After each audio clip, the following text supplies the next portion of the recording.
Great. I think the cool thing about that is just you felt the energy in the room, the amount of women sitting in there and so passionate about being a leader in their space, whether it was sport, whether it's business, whatever it is. I think that was what's so cool about it. And obviously, getting to sit next to Annika on stage is pretty special for myself. So You know, it's funny. The WNBA kept telling Caitlin Clark to just focus on basketball and stay in her role, like she was supposed to be grateful just to be there. Then she goes and picks up a golf club, and suddenly everyone's watching her again. No big promotion, no league push. She just walked onto the course, swung, and the whole place locked in on her. People were leaning over ropes. Players were stopping mid-warmup. It was obvious who the attraction was. And I promise you, somewhere in the WNBA offices, Cathy Engelbert was watching that like, oh great, now she's popular in another sport. Because here's the part nobody in that league really wanted to admit. Caitlin Clark doesn't get attention because she's in the WNBA. The WNBA gets attention because Caitlin Clark is there. And when that attention follows her into golf, yeah, that's when the panic starts. When Caitlin Clark walked up to that tee box at the LPGA Pro-Am, the atmosphere shifted. People expected something light, maybe a cute moment, a polite swing, applause, done. But her focus said otherwise. The way she set her stance, the calm in her posture. There was intent there. She came to compete. And when that club connected, you could hear it. A clean, sharp sound that made people stop. The ball didn't just fly, it tracked. Straight, controlled, confident. Immediately, heads turned. Pros paused. Spectators murmured. You could see that look, the universal athletic reaction of, oh, she's not just here to take pictures. This is where the conversation changed. Because Caitlin wasn't playing like a guest, she was performing like an athlete who could excel anywhere she chooses. Her presence didn't just draw attention, it commanded it. Not because of promotional hype, not because of league storytelling, not because of a marketing push, but because she is the draw. And when a star shows that her spotlight travels with her, regardless of setting, that's not just impressive, that's leverage. And the LPGA recognized that immediately, which is why they handled her in a way the WNBA still doesn't understand. The LPGA didn't hesitate, they didn't tiptoe, they didn't balance the attention like they were afraid someone might feel overshadowed. They saw Caitlin Clark and understood value. So they paired her with Nelly Korda, the top golfer in the world. That wasn't random, that was deliberate. They put Caitlin next to the face of their sport because they weren't threatened by her spotlight. They welcomed it. Crowds didn't just watch, they formed lines down the fairway. People were shoulder to shoulder. You could feel the energy, the anticipation, the excitement of something happening that wasn't staged. It was organic, real. And here's the key difference. The LPGA didn't try to minimize her.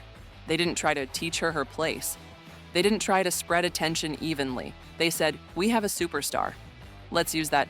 Meanwhile, back in the WNBA, they acted like her popularity was a problem to manage, not an opportunity to grow. The LPGA didn't just treat her well, they showcased her. They highlighted her. They understood her presence was good for everyone. They leaned in. Because when someone elevates your sport, you don't shrink the moment, you grow with it. So why didn't the WNBA do that? Well, that brings us to the part Cathy Engelbert definitely does not want to talk about. Caitlin Clark didn't enter the WNBA quietly.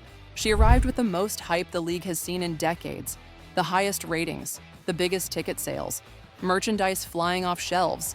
Arenas that had never sold out before suddenly looked like playoff crowds. She brought a wave, and instead of surfing it, the league tried to pretend the water was calm. Veteran players were physical with her from day one, not competitive physical, but targeted physical.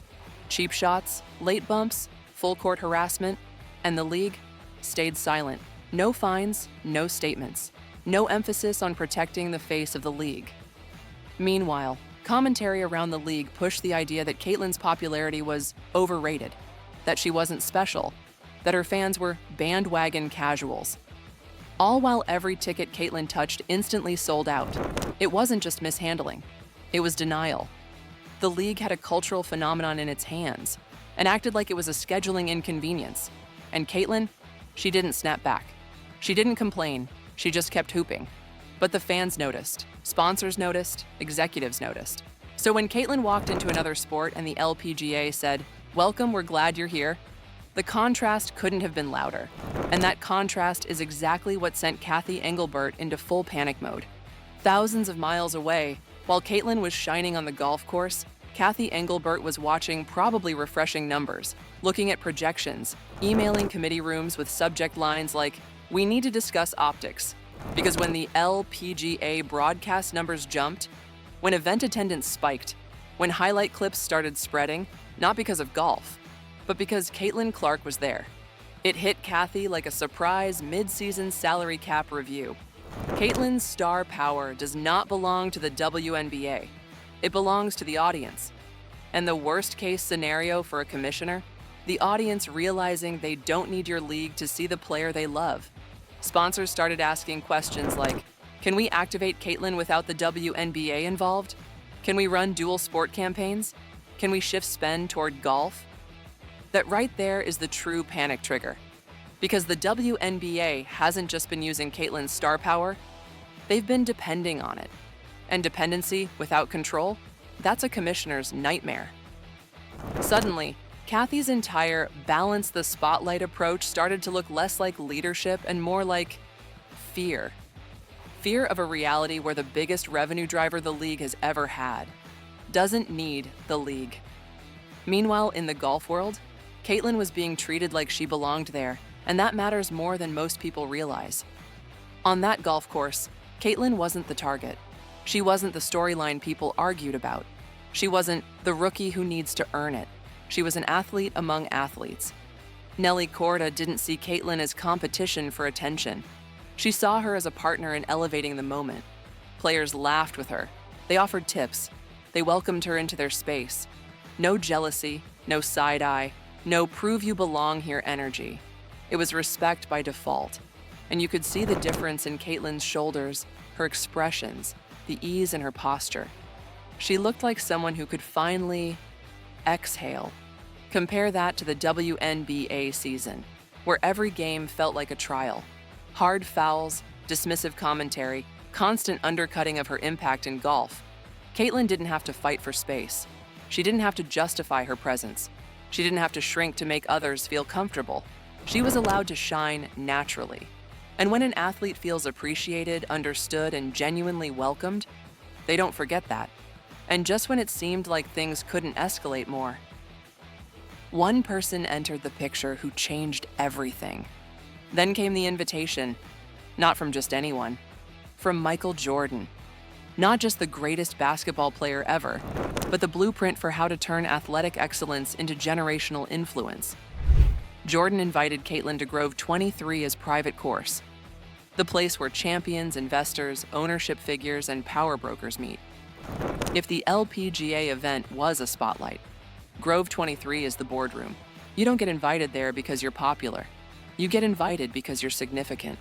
Jordan saw what the WNBA refused to acknowledge. Caitlin Clark is not just a high-scoring guard. She's a cultural force.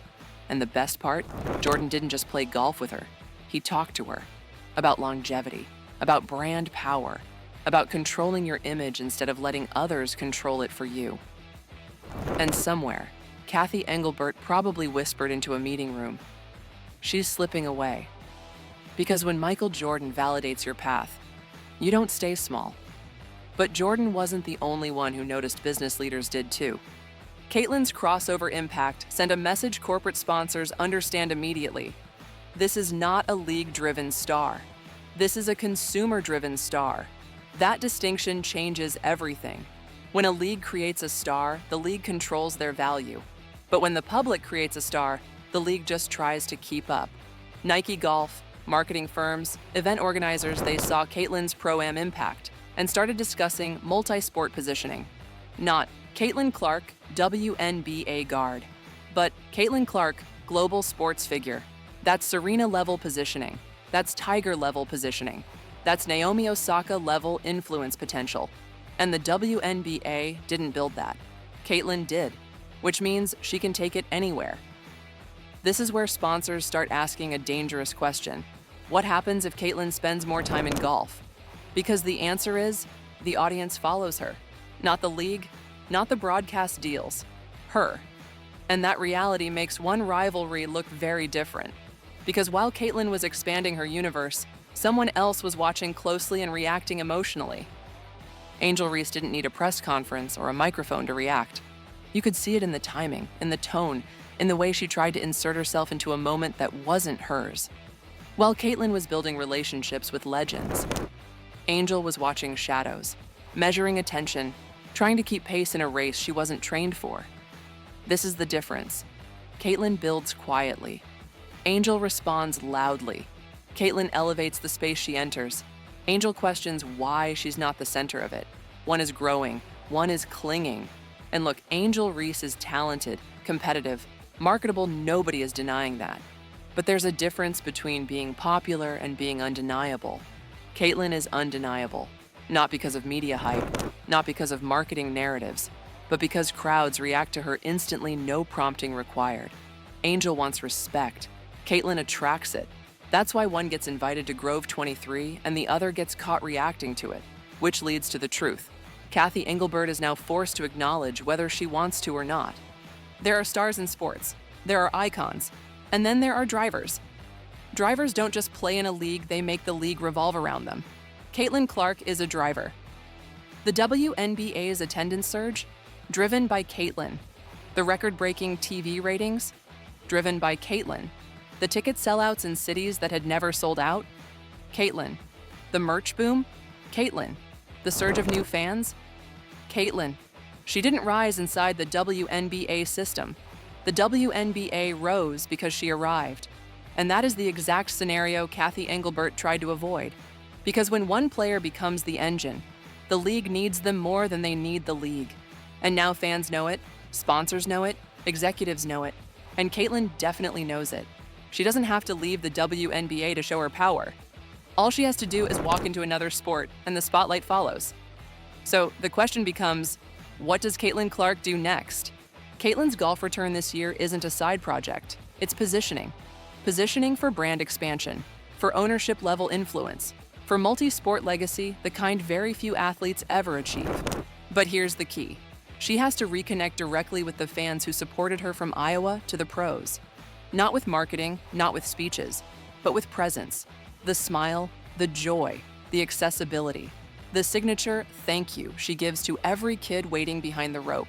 Because Caitlin's power isn't just athletic, it's relational. People don't just watch her. People feel included when they watch her. That is why she will outlast hype cycles, media swings, league politics, and petty rivalries. As long as she continues to show up for the fans, they will follow her wherever she goes. Golf, basketball, appearances, whatever. And the WNBA now has two choices: evolve with her or fall behind her. Because Caitlin Clark isn't staying in anyone's lane. She's building her own road, and the world is already walking on it.